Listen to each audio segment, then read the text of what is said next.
The descent capsule shuddered as it sliced through Drenar's thick atmosphere. Riley Cortez kept one gloved hand braced against the ceiling strap, watching green swirls of cloud flash past the reinforced viewport. Below her, the ocean planet stretched out endlessly.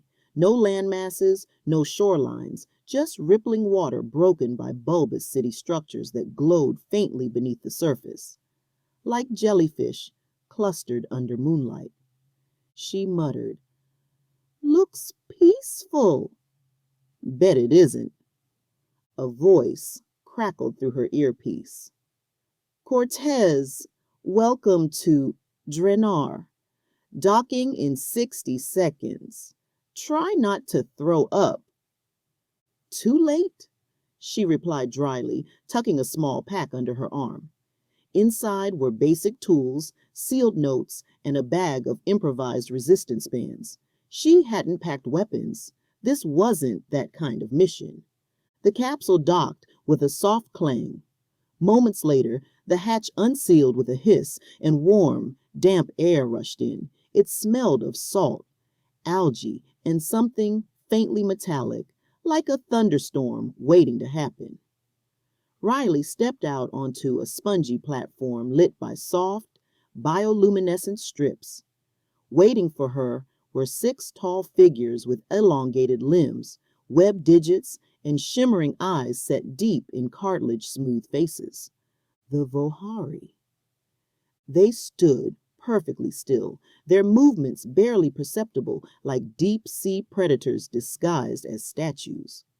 A 7th emerged from the water, rising effortlessly from the pool in the center of the chamber.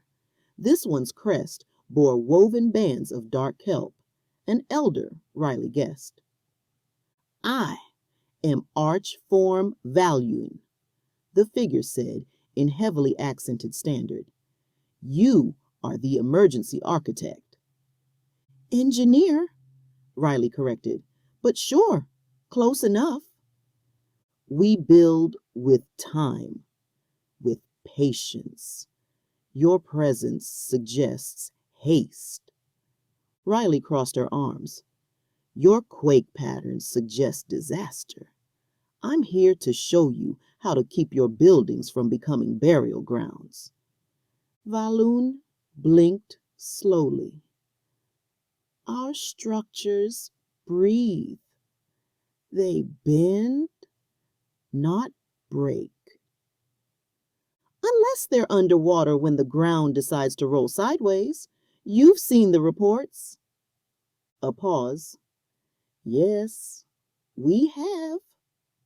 Riley didn't wait for more ceremony. She gestured to the equipment she'd brought. "We'll start tomorrow. Basic reinforcement drills. Lifting, bracing, emergency extraction. I need 12 volunteers." Valoon turned to the others. After a brief series of harmonic pulses, some form of spoken code, 12 stepped forward. Riley eyed them. All different heights, some clearly younger. None looked eager. "Right," she muttered. "Let's find out how many of you pull muscles trying to hold a wrench." The first day didn't go well. The Vohari struggled to grip tools. Their elongated arms weren't suited for bracing human-designed supports. One nearly dislocated a joint trying to twist a torque anchor. Another recoiled in offense when asked to hammer a support beam into place. Riley watched the chaos unfold, suppressing a sigh. "Great," she said under her breath. "I'm training space jellyfish to do CrossFit."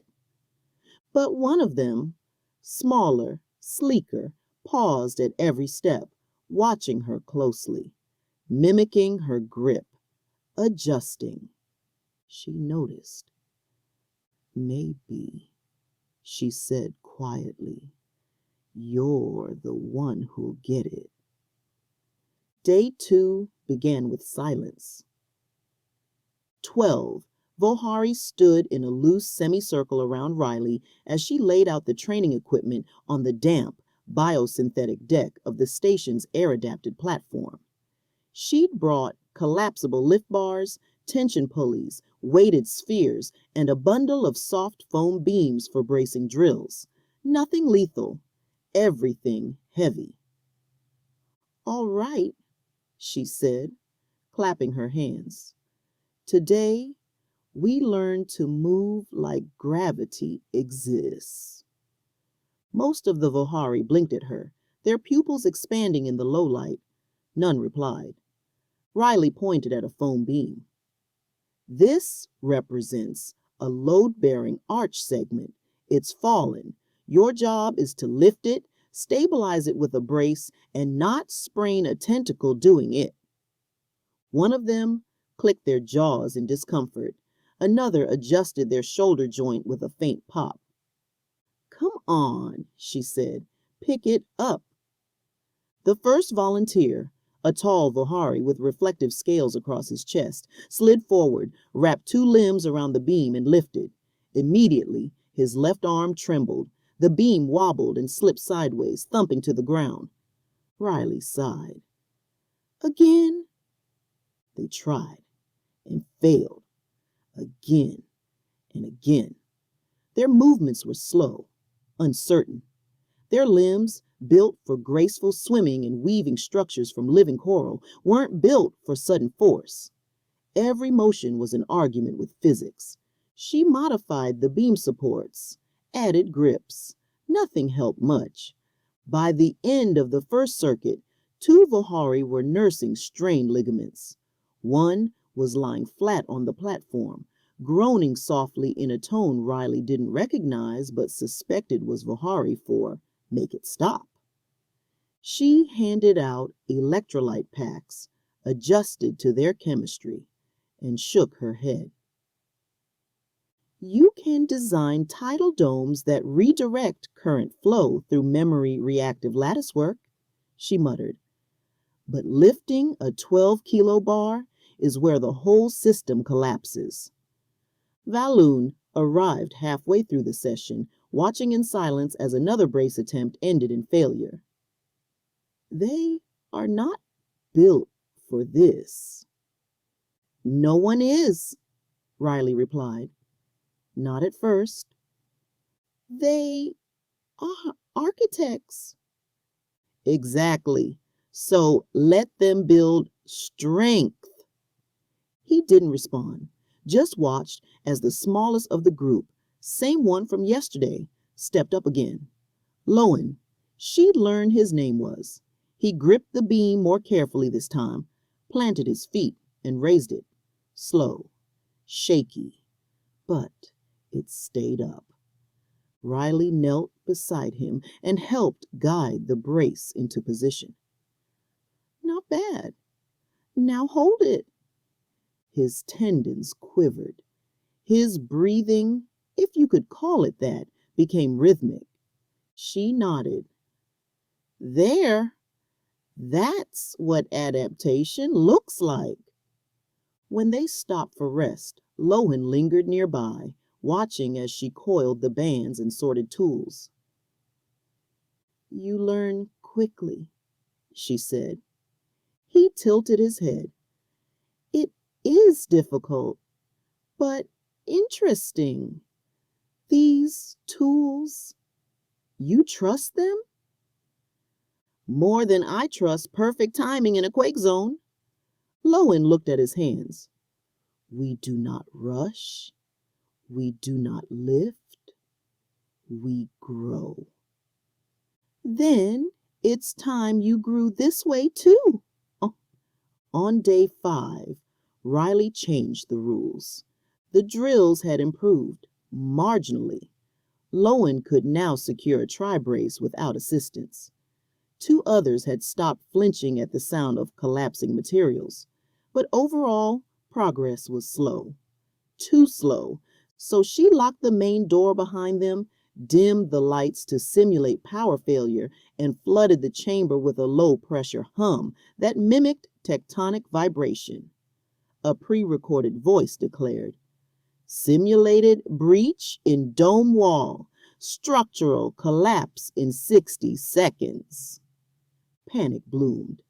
Several Vohari stiffened. One dropped his brace bar. Another turned to look for Valun, who was notably absent. "Move!" Riley barked. "Secure the south arch and support the left beam. Use what you've practiced." Chaos followed. Equipment clattered. Movements turned erratic. Lowen was the only one who responded quickly, racing toward the mock breach point and latching a support strut into place. His breathing was ragged, limbs shaking, but he didn't stop. The others weren't so composed. One tried to wedge a beam in upside down. Another twisted their limb and fell to the deck. A third simply froze in place, watching everything fall apart around them. When the timer hit 0, the simulation lights cut out. Emergency glow panels buzzed on. 2 sections of the chamber had collapsed. Foam structures strewn across the floor. Simulated rubble zones declared impassable.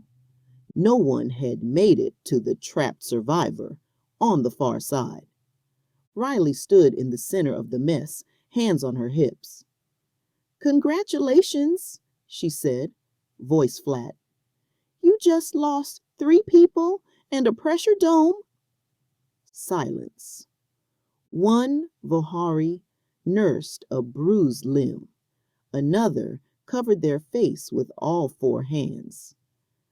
"I thought you said you wanted to be ready," she said. "Because when the quake hits for real, you don't get to pause for a committee review."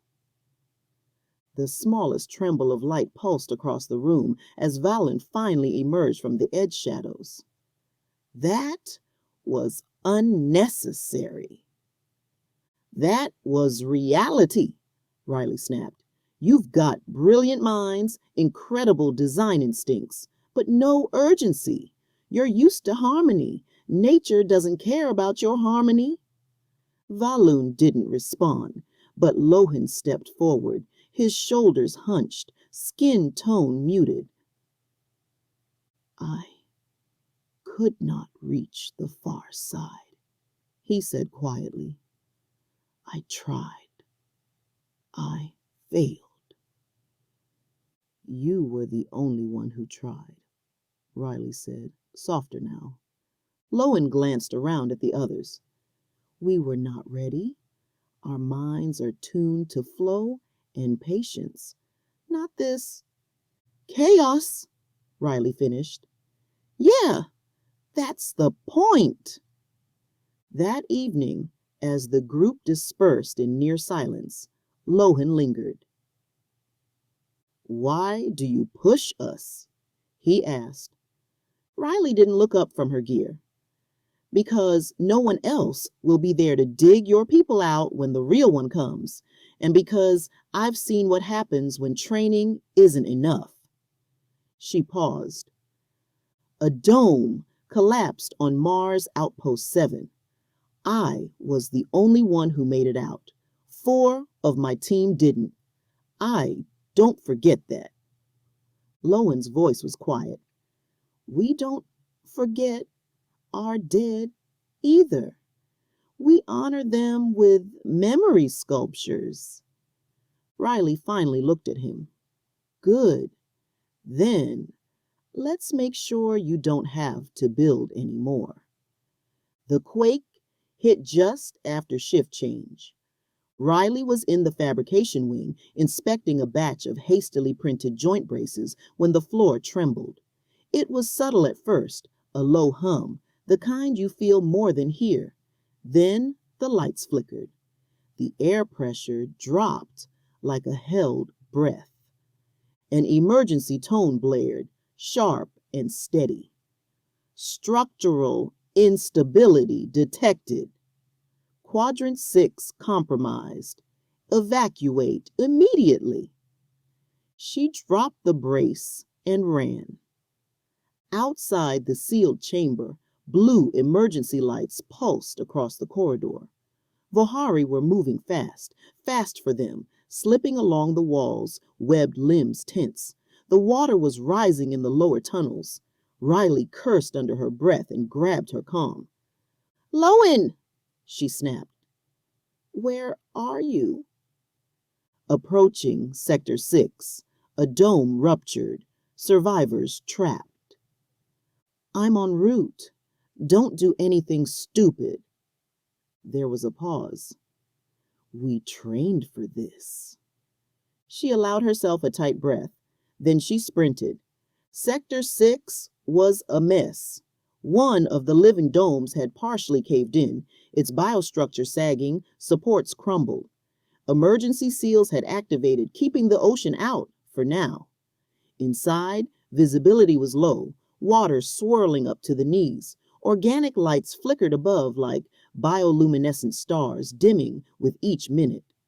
Lohan was already there, soaked and shouting orders in his native pulses. 3 other trainees flanked him, dragging out a semi-conscious elder on a floating stretcher. Riley knelt beside them. You got them out? Lohan nodded. 4. 1 remains, pinned. She swore again. What's his location? Lohan pointed deeper into the dome, where fractured coral beams had collapsed in a jagged X. Riley didn't hesitate. She pulled 2 anchor braces from her pack, handed one to Lohan, and said, Follow me. Together, they ducked under a hanging support and made their way to the trapped figure, Valun. His lower limbs were pinned beneath a collapsed segment. Blood, dark and slow, misted the surrounding water. Riley assessed quickly. We brace the upper beam, lift the lower, drag him free. On my mark. She hammered in the anchor. Lohan mirrored her. The coral groaned but held. They lifted. Riley's muscles screamed. Her boots slid on slick growth. Lohan adjusted, pushed upward with all 4 limbs. The beam shifted. Valun gasped and curled forward. Now! Riley yelled. They pulled him free, just as the structure behind them gave a slow, ominous crack. They didn't look back. Outside, more Vohari had arrived, trainees, engineers, even one of the passive observers from earlier sessions. They set up braces without being told. One created a human-style pulley with repurposed tubing. Another jury-rigged a pump line from a nutrient hose. Riley watched them work, soaked to the bone, aching and stunned. Later, as Valun rested in recovery, Lohan approached her with a battered support strut tucked under one arm. It worked, he said simply. Riley nodded. You didn't collapse. We remembered your training. She exhaled deeply. Then maybe you'll be the one running the drill next time. Lohan tilted his head. I would like that. 3 days after the quake, the training platform looked different. Gone were the uneasy formations and hesitant limbs. The Vohari now arrived with purpose, some still limping, some with makeshift wraps around joints, but all upright, all focused. Lohan led the group in a set of warm-up stretches Riley hadn't taught them. Adapted movements better suited to their anatomy, yet clearly inspired by her drills. Riley watched from the platform's edge, sipping reheated synth coffee and squinting into the damp light. She didn't interfere. She didn't need to. The Vohari had taken ownership of their training.